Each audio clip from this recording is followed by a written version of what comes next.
Ang tagal ko nang sinabi to, that Facebook ads attract customers like a magnet. Kapag traditional selling kasi, ikaw yung naghahanap ng customer. Pero kapag gumamit ka ng Facebook ads, customers na mismo ang kusang lalapit sa'yo na parang magnet. Pero ito yung sikreto, hindi sapat na magse-set up ka lang ng Facebook ads. Kailangan malinaw kung sino yung target market mo.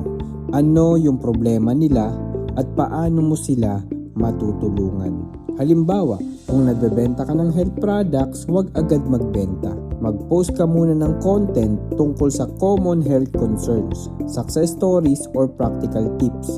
Kapag nakita ng tamang tao yung content na yan ng paulit-ulit, doon nabubuo yung tiwala. At kapag ready na silang bumili, ikaw agad ang maiisip nila. Hindi dahil pinilit mo sila, kundi dahil nakita nila yung value mo. Ikaw, gumagamit ka ba ng Facebook ads para mag-attract ng customers o puro manual selling yung ginagawa?